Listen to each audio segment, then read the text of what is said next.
Funding for this program is brought to you in part by Crowning Touch Senior Moving Services.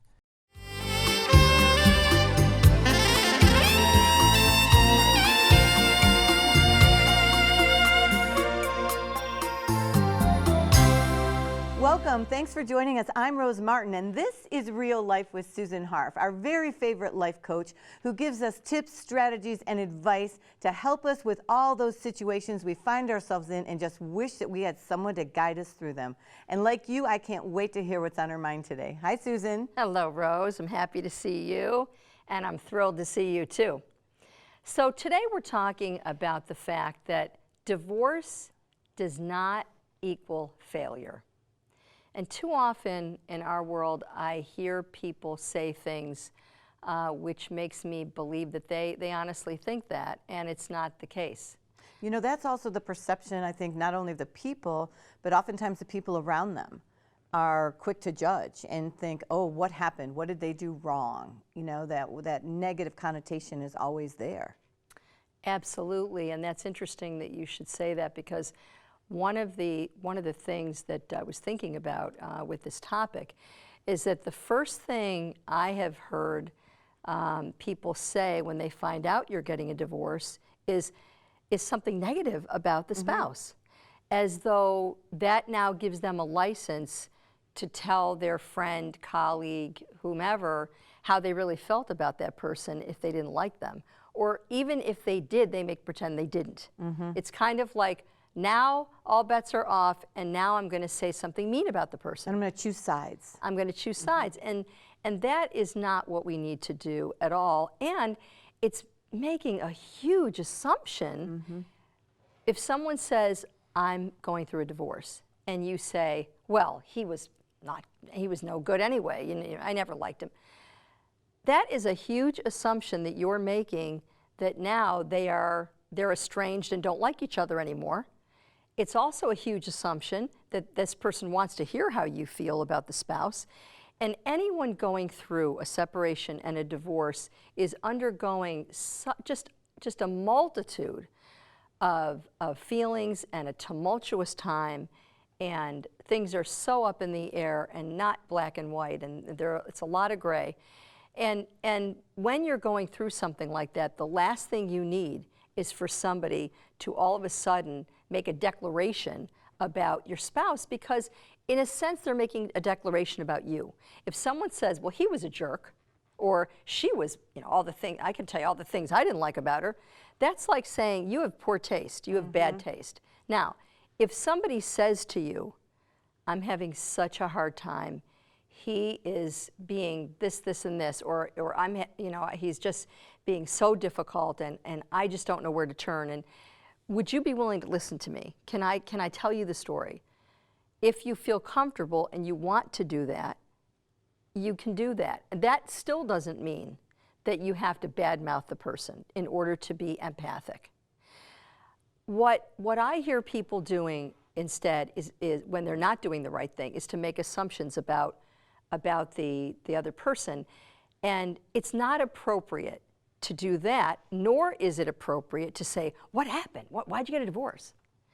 If the person wants to tell you, that is their purview, that's their decision. Now, having said all that, it's very difficult if you're somebody who is the friend of a couple going through a divorce, if it's difficult when you want to be friends with both. That's a very, very precarious situation, because generally, people are closer with one person in the relationship than the other. There are times when you only get together as a couple with other couples. But if you think about most of the people in your life, the couple started being a friend of yours as a couple through one of them. Well, I knew him at work, and we really knew we'd like each other's spouses, so we invited them for dinner, or we invited them out together. Or I grew up with her, and then she got married, and so now we're all friends. So chances are the relationship came to you through one of the people. If that's the case, you may be closer to them than the other. It's a precarious situation because you may know more about that one person's side. If that's the case, you can't pretend you don't. You know, I've talked about this subject in many different forums. I've written about it, I've talked about it. I certainly have a lot of clients going through it.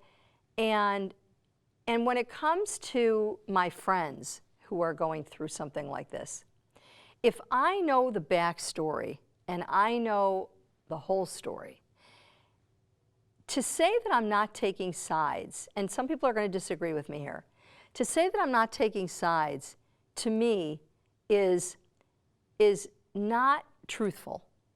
Because if I have been closer, let's say, to my girlfriend than the husband, and we really weren't friends as a couple, then I am more sympathetic to her. And I am there to support her. Your loyalty's there. My loyalty is with her. And he hasn't asked me to support him. So the fact is that my loyalty is with her, and that still doesn't mean that I'm going to badmouth him, but it does, because that's saying something negative about her, and I don't want to do that.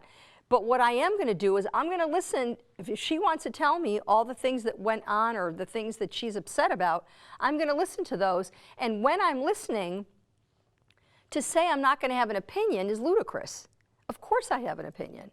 If I hear that he mistreated her, if I hear that he was disrespectful to her, if I hear that he in some way, first of all, if anybody was ever physical, I mean, those are things that are just absolute non-negotiable for me, and I have an opinion about that. And to say that I'm not going to feel that way is something that I can't do. You know, what do you think about people who just realize it just is not going to work, and there's no ill feelings? It can be an amicable split. It can be something that we realize that, you know, we're just better off as friends, or maybe we shouldn't have gotten married. Do you think that's possible for people? Absolutely. And when people are going through that time, it's very difficult to know when is enough enough. When is the time where we say, this just isn't working? And there are some sort of boundaries that I like to point out. And for instance, if you decide that this is not working privately and you haven't shared it with your spouse, the next step is to share it, because you may find that they're completely caught off base. They may not have known you felt that way.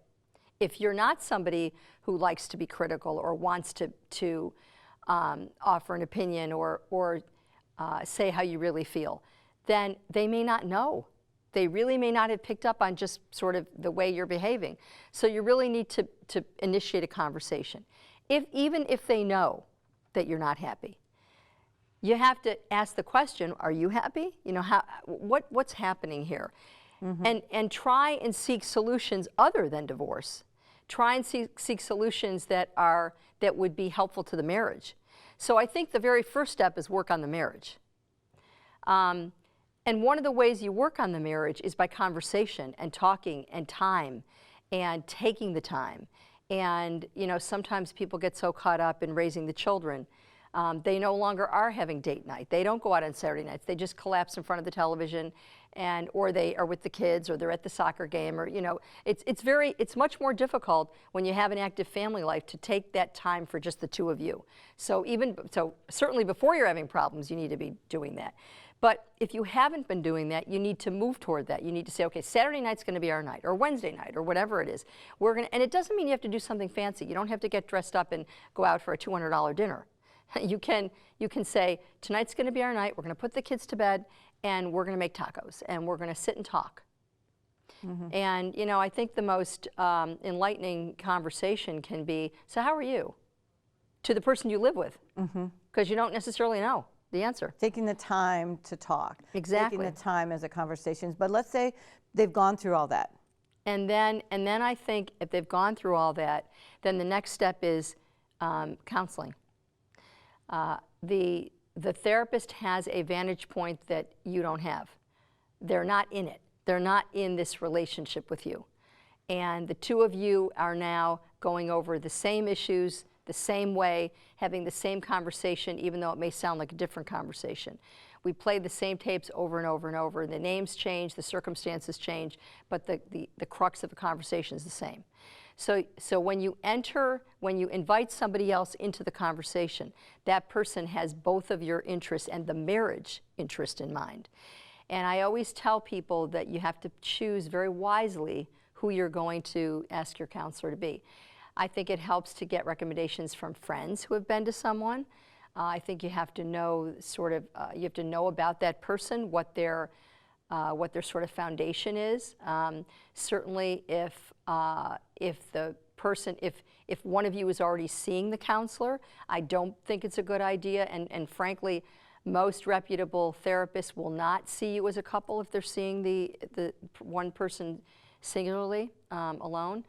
I always, if I'm seeing a couple, if they want individual therapy, I send them to different people. I don't see them individually because therapy is a very confidential undertaking. And when you are seeing a couple, you need to be completely 100% confidential, and of course you are, and you don't discuss anything that ever happened in the session. You also don't discuss that they're even your client. You don't, you meet them on the street, you don't acknowledge them unless they acknowledge you. But having said all that, if you're seeing one of them individually, now you know individual kinds of conversation and things that they have confided in you. So you can't really do that when you're seeing the two of them together. What if both partners don't want to go? I say if you don't want to go, go anyway. I think that sometimes there's been a lot of things I didn't want to do that I went, and when I got there I was happy. Sometimes if I've been out in the rain all day and I'm cold and I want to go home and cuddle up, but we've got plans, for the evening, I don't cancel the plans for the evening. And when I'm there, I say to myself, I'm so glad I got myself out of the cold clothes and took a hot shower, and now I'm ready to go, and I'm happy we're here. But I didn't really want to go. So what happens, they've gone through counseling, they've tried to talk to each other, and we're still saying, divorce is not a failure. So you're going to get to that point then, and you're going to do the split. Yeah. So as we said, it's not always clear when the time is, and sometimes you need some help to figure that out. But once that decision is made, it gives you actually an opportunity. And the opportunity that decision gives you is to have a relationship with this person in a different way. So we've decided we're not going to be married anymore. We are not good marriage partners, but we can be friends. We know a lot about each other. Do you think that's true? Can exes be friends after the divorce? Yes, I know that to be true because I have a multitude of clients who came to therapy to amicably divorce. So I do know that can happen. Now, there are certain situations where it's very difficult to have that happen. And here's number one. When somebody invited someone else into the marriage and made a triangle. And that was by having an affair, or becoming an alcoholic or a drug addict, or inviting another important entity into the marriage. When that has occurred, there's a lot of resentment, there's a lot of anger, especially if it's an affair. There's a lot of feelings about that, and at the point you're separating and divorcing, usually that is not going to be the time when you are going to become friends with this person. However, that doesn't mean that when a certain period of time has passed that you can't be friends, because I've known many situations like that where the person did have an affair and eventually was forgiven. They didn't want to be the spouse didn't want to be married to them anymore, didn't trust them anymore, but they were willing to forgive them enough so that they could co-parent, they could be friendly. When they meet for events, for family events, birthdays, graduations, weddings, they are cordial to each other and nice to each other. You mentioned the word co-parenting, and I think that's so important that there's some type of civility, because too often the kids might be pulled in the middle of something or totally kept out of something and not told what's going on. Exactly. So then they make up in their own head, what did I do wrong? Why are they splitting? Yes. So what are some tips and strategies for people to navigate that, their own relationships when they're hurt, but then also how to deal with the kids. Well, first of all, you have to be very honest with your children. That's a whole other conversation, but you need to sit down with your kids and talk to them about how you have decided to make this major change, but it has nothing to do with them. And then they will often say to the parents, but I have heard you arguing about me. And that's very confusing for a child. And what you say there is, yes, you have, but you've also heard us arguing about many other things too. And so it really wasn't about you, it was about our relationship. We didn't know how to get along with each other anymore. And that really has nothing to do with you. You ended up being a conduit for us to argue about, but you were not the problem. The problem is us. And we need to solve that problem. And we are going to by becoming friends instead of parents, marriage partners. You bring up an important point though, and that is the marriage worked until it didn't. So the fact that you've made the decision to separate, people change, circumstances change, people's feelings change. Yes, I said I was going to be okay with your career being one where we move every year or every 2 years, but I'm not okay with it anymore. Or I said until death do us part, and you know, things are changing. Exactly. And you've also got that religious aspect of guilt from no matter what religion you're part of or not. Absolutely. The commitment aspect of that. So, absolutely. So many things play into that. Absolutely. And that's why it's important to figure out if you're going to go to a therapist, who you're going to go to and why, because sometimes it's entirely appropriate to go to a pastor, for instance, or a clergy. But I only advise that when the clergy has had training in marital therapy. I don't, again, some people may disagree, I don't believe that anyone, whether it's a clergy person or anyone else, should be practicing marital therapy if they are not a trained, licensed therapist. Right, you're dealing with people's lives. That's right. And you may know how to deal with them as a clergy person relative to their faith. There's so much you have to offer, but you can't be a marital therapist if you don't have that training, as far as I'm concerned, and that education. So that's where I stand on that. But given the idea about it worked until it didn't, you're right. You now have come, if you've come to the conclusion that it's not working anymore, and now you've opened yourselves up to the opportunity that we could be friends, either now or down the road. You know, I always use that expression, I'm angry now, but I'm willing not to be. And it may not be right now. I'm not willing to not be angry right now. I'm very angry with you, you had an affair, I'm not willing to be open to you, but I might be open to you in the future. And what I see when people do that is they become open in the future. So one of the things I want to talk about along with that is when you're somebody who has, when you've gotten the divorce and now you meet somebody else, you will know that that person is not ready for a relationship when they're still talking about what their ex did wrong. So if they haven't moved from the point where when you ask the question, so how come you're divorced? And they say, well, how come? Because my spouse was a rotten person. If they're there, if that's where they are, they're not ready for you. You cannot move to another relationship until you can answer, let's say you're not that person, but you're the person who's giving the answer as to why your marriage is no longer. If somebody asks you, why aren't you married anymore? If you don't answer with, well, here's what I did. Even if the person had an affair, I want to hear what you did. Because everybody did something to contribute to the situation as it is now. So if you don't know, then you need to go to therapy, or you need to figure it out yourself, or you need to talk to a friend. You need to come to the point where you know, what did I do to contribute to the ending of this marriage? Now, that's tough though, right? Because you're oftentimes going to want to displace it on and give the blame to, if there was an affair, for example, it's because so-and-so did that or invited a third party into the marriage or alcohol or drugs or any of those things. Yeah. The thing that we need to know though, however, is when the person triangled in another important entity into the marriage and that created the downfall of the marriage, there were also things that were going on in the marriage that weren't healthy to begin with. That does not mean the other person was at fault. If you and I have communication problems and you invite a third person into the marriage, then that is a problem that you created. You created the problem of the affair.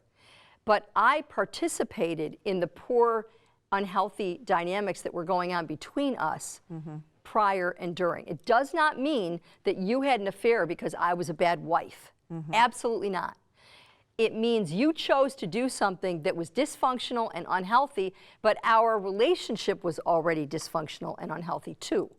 It's a two. It's an and. It's not a because of. Okay. Now, having said that, what I want to also talk about is it's an opportunity now to form a different relationship. And maybe you got what you came here for. And that's another reason why you never want to suppose or assume why somebody got a divorce. And here's what I mean. People get married for all kinds of reasons. And people talk to me about those reasons all day long. And they say, well, she was so kind, or I loved her eyes, or I loved how considerate she was, or people say, well, he was such a go-getter and he was so assertive and I really liked his drive and I knew he'd be a great provider and all of these things. But what really brings us together to marry has something to do with some of those, but more to do with our family of origin, what happened in our family of origin, what we learned in our family of origin, and particularly what is now undone for us in our family of origin. So what's one of the issues that really isn't truly over? So for instance, I had an overbearing parent, and isn't it strange that I married an overbearing man? No, it's not strange at all. You did that unconsciously because you're not done dealing with the overbearing parent. You haven't worked it through. And now you're still working it through. You've invited this newcomer, this marriage partner, this spouse into your life because you need to work on it more. And he's provided an opportunity for you to deal with the overbearing parent. So let's say you work on that. Let's say you go to therapy and you say, you know, I had a very overbearing parent. I want to work on that. I want to talk about it. And oh, by the way, I have an overbearing spouse. Okay, well, the therapist at that point has to say to themselves, I'm not going to tell you what's really going on. You got to figure that out for yourself. But okay, we can talk about your spouse too if you want to. Or they come in saying the spouse is overbearing, and then you find out, of course, that one of the parents was, and they think the client thinks it's a coincidence, and you say, wow, it is. But the point is that spouse was really providing a service for you. I know this sounds crazy, but take it from me. I know what I'm talking about. They were providing an opportunity for you to keep working on the overbearing parent and how you felt about that. And now you're working on it in the present tense with this spouse. Let's say you figure it out. It doesn't mean you don't. In healthy relationships, it doesn't mean you don't need them anymore, because what ends up happening is you can figure out how not to be the person you were as the child with the overbearing parent. But my point is, it's too long of it's another episode for another day. But what I'm saying is, if sometimes you don't need that same person anymore, especially if they are aggressive or disrespectful and abusive. So how do we get to the point that divorce doesn't need to be failure for how you feel about yourself, the messages that are conveyed to other people? You know, how do we get back there? When you feel that guilt, you tell yourself, it worked until it didn't. We struggled to make it work, and we struggled to divorce, but when we made the decision this wasn't right anymore, it was the right decision. And I truly believe in people's gut, they really know that it was the right decision. And let me end by saying, I'm not for divorce. I'm not a proponent of divorce. I believe in marriage. I believe in people trying everything they can to stick it out. But I don't believe in staying with an inappropriate, dysfunctional, unhealthy, and certainly abusive relationship at all, ever. So I think you need to get to the point where you can honestly tell yourselves, we tried. We tried until we couldn't anymore. And now, it doesn't mean we don't respect each other anymore. We don't want each other as marriage partners, but we can be friends in the future. We certainly can be co-parents. We need to do that. At the beginning, I always say, at the beginning you got to act as if. So act as though you are friends even though you're not. That could be your secret. You don't need to be friends, but you can act it. And then you will see that if you're acting like it, over time you can forgive. Over time, you can forget, and sometimes you can end up by saying, I'm so happy I don't have to be the spouse anymore, but I can be their friend. And sometimes I think that is so important in order to move forward, for both of you to move forward and to create a healthy, happy place for, if there are kids involved, a chance for them to feel valued and it's not their fault for the things that have gone on. So I think in the case of divorce being not a failure, Susan, you've given so much great advice for how people can not only navigate it, maybe figure out those dynamics on their own, but to realize to give each other and some space, and it's going to be okay. It's going to be okay. Gosh, special thanks to our favorite life coach, right? With constant information and help to help us navigate something really tricky like divorce.